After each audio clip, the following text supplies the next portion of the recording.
আহলুল হাদিসের দল বলে আল্লাহ আরশের আজিমে থাকে, আর মাযহাবীরা বলে আল্লাহ সব জায়গায় থাকে। যে আমরা এই কথাই বলতে পারি, এই জায়গা সমনোজন দিয়ে বলতে পারি, গলার জোর দিয়ে মুখের আওয়াজ দিয়ে বলতে পারি, আমরা আহলুল হাদিস মানুষ। বুকে যতক্ষণ দম আছে, দেহে যতক্ষণ শ্বাস আছে, আমরা এটাই পরিচয় দিব, আমরা হচ্ছে আহলুল হাদিস মানুষ। এই দেশে আল্লাহ নিয়ে ভেজাল, এই দেশের এক শ্রেণীর লোক বলে আল্লাহ প্রতিটি মানুষদের মাঝে থাকে, যারা বলে আল্লাহ প্রতিটি মানুষদের মাঝে থাকে, প্রতিটি জায়গায় থাকে। আমরা তাদের সাথে কিভাবে ঐক্য হই? আর আমরা আহলুল হাদিস মানুষ, আমাদের আল্লাহ হলেন তিনি আরশের আজিমে থাকেন। আপনি বলতে পারেন হুজুর দলিল কোথায় আরশের আজিমে থাকে? দলিল কোথায়? আপনারা তো হুজুরেরাই দলিল দেন, আপনাদের হুজুরে হুজুরে মিল নেই। আমি আপনাকে এটাই বলবো, হুজুরে হুজুরে কিভাবে মিল হতে পারি, কিভাবে আমরা ঐক্য হতে পারি? এক হুজুরের আল্লাহ প্রতিটি মানুষদের সাথে থাকে, আর এক হুজুরের আল্লাহ আরশের আজিমে থাকে। আমরা তাদের সাথে কিভাবে ঐক্য হই? এই দেশের মাটিতে নবী মুহাম্মদ সাল্লাল্লাহু আলাইহি সাল্লামকে নিয়ে অনেক জনের মিথ্যা আকীদা। কেউ বলে আমাদের নবী গায়েব জানে, আবার কেউ বলে গায়েব জানে না। মাযহাবীরা বলে নবীজি গায়েব জানে, আমরা আহলুল হাদিস মানুষ বলি নবীজি গায়েব জানে না। যারা বলে নবীজি গায়েব জানে, তাদের সাথে আমরা ঐক্য হই কি করে? যারা বলে নবীজি জিন্দা, তাদের সাথে আমরা কিভাবে ঐক্য হই? আর আমাদের নবী হচ্ছেন মৃত। যারা বলে তাদের নবী নূরের তৈরি, আমাদের নবী তো নূরের তৈরি নয়, আমাদের নবী হলো মাটির তৈরি। যারা বলে নূরের তৈরি, আমরা তাদের সাথে কিভাবে ঐক্য হই? যাদের আল্লাহ প্রতিটি মানুষদের মাঝে থাকে, তাদের সাথে কিভাবে আমরা ঐক্য হতে পারি?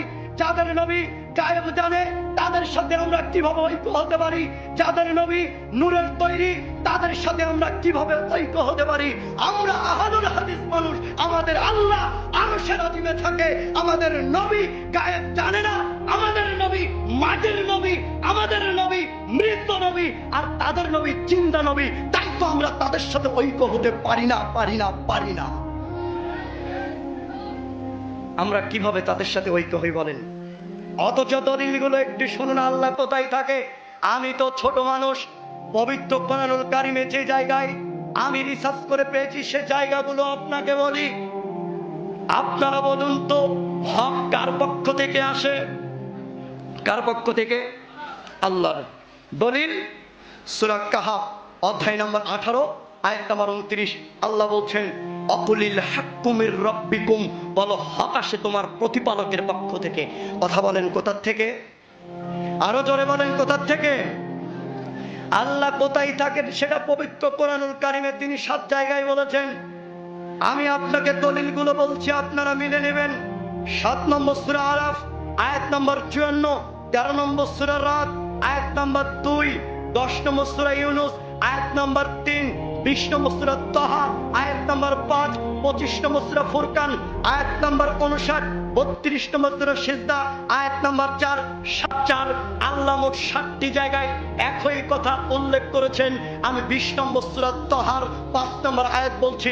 আল্লাহ বলছেন আর রহমানু আলাল আরশিস তাওয়া, দয়াময় আল্লাহ তিনি আরশের আজিমে থাকেন, তার জ্ঞান ক্ষমতা সর্বদাই, তবে তিনি সব জায়গায় বিরাজমান।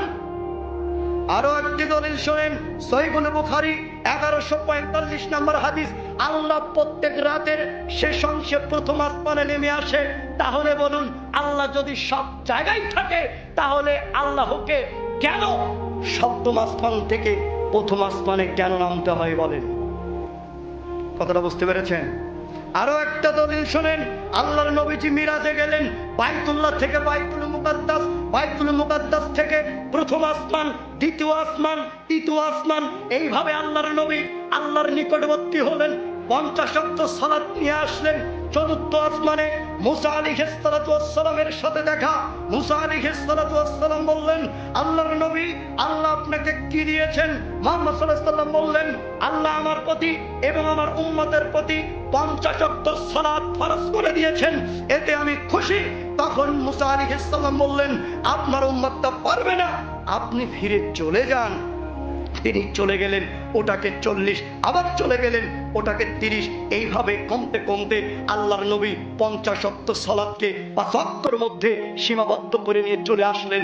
আল্লাহর নবী বলছেন, কোনো ব্যক্তি যদি গুরুত্ব সহকারে ইখলাস নিয়ে এই 5 ওয়াক্ত সালাত আদায় করে, 50 ওয়াক্ত সালাত আদায় করলে যে নেকি হবে, 5 ওয়াক্ত সালাত আদায় করলে সেই নেকি হবে। আরো জোরে পরে চলে সরে পড়েন সুবহানাল্লাহ। তাহলে 5 ওয়াক্ত সালাত আদায় করলে কত ওয়াক্তের সওয়াব পাওয়া যাবে? 50। তাহলে আপনারাই বলুন, আল্লাহ যদি সব জায়গায় থাকে, তাহলে আল্লাহর নবীকে কেন বাইতুল্লাহ থেকে বাইতুল মুকাদ্দাস থেকে কেন সপ্তম আসমানে যেতে হলো বলেন? আমি যদি বিস্তারিত বলতে চাই, যে কয়টা আকীদার ব্যাপারে বললাম, এক আকীদা, এই দেশের মাযহাবীদের আকীদা হলো আল্লাহ প্রতিটি মানুষদের মাঝে থাকে। এই দেশের মাযহাবীদের আকীদা হলো আল্লাহর নবী হচ্ছেন জিন্দা। এই দেশের মাযহাবীদের আকীদা হলো আল্লাহর নবী গায়েব জানে। এই দেশের মাযহাবীদের আকীদা হলো আল্লাহর নবী নূরের নবী। আর আমাদের আহলুল হাদিস মানুষ যারা আমরা, আমাদের আকীদা হলো আল্লাহ আরশের আযিমে থাকেন। আমাদের আকীদা হলো আমাদের নবী গায়েব জানে না। আমাদের আকীদা হলো নবীজি হলো মাটির তৈরি। আমাদের আকীদা হলো নবীজি গায়েব জানে না। এইগুলো এত পার্থক্য থাকার পরে আমরা কিভাবে তাদের সাথে ঐক্য হয়ে, আপনারাই বলেন, প্রশ্ন আপনাদের মাঝে রাখলাম।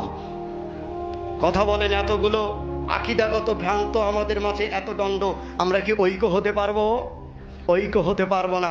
এখন যে কথাগুলো বললাম, তখন আমাদেরকে যে দাওয়াতি কথাটা করলাম, দাওয়াতি কাজ করলাম, এখন আমাদের কি বলবে জানেন? এদেশের এক শ্রেণীর মাওলানা মুফতি আমাদেরকে কি করবে জানেন?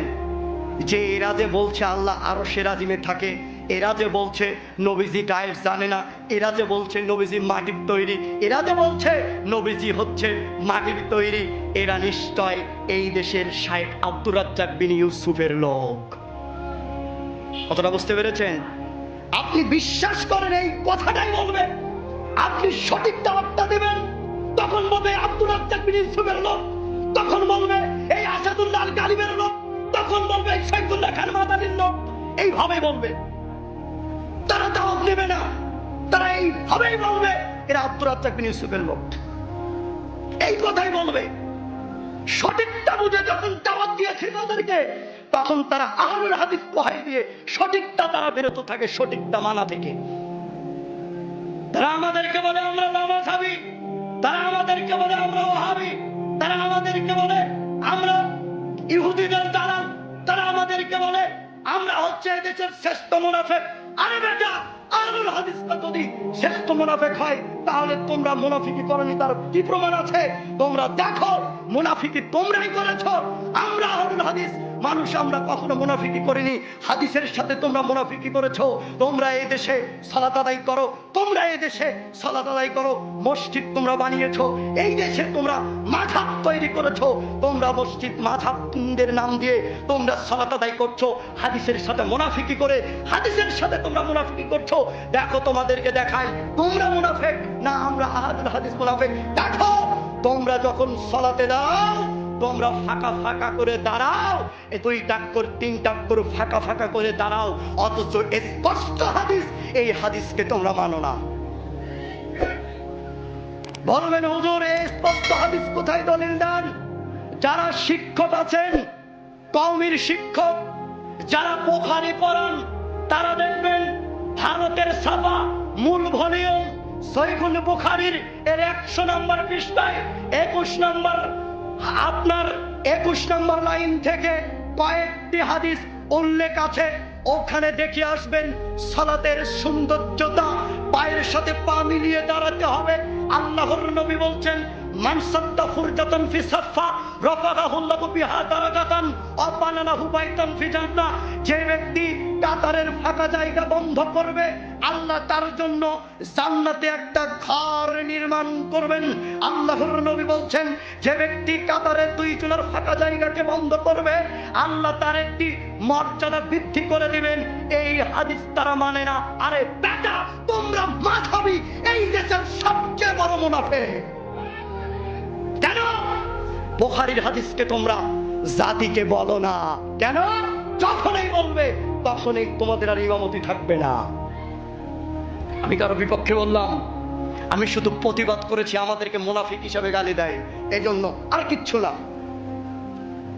তো আপনি দেখুন রফুল দাইন করার হাদিস রয়েছে সহিহুল বুখারীর এর 102 নম্বর পৃষ্ঠায়, 102 নম্বর পৃষ্ঠায় প্রথম লাইন, 726 থেকে 730 পর্যন্ত, 31 পর্যন্ত 5টা হাদিস। আল্লাহর নবী বলছেন একবার রফুল দাইন করলে 10টা নেকি, একবার রফুল দাইন করলে 10টা নেকি।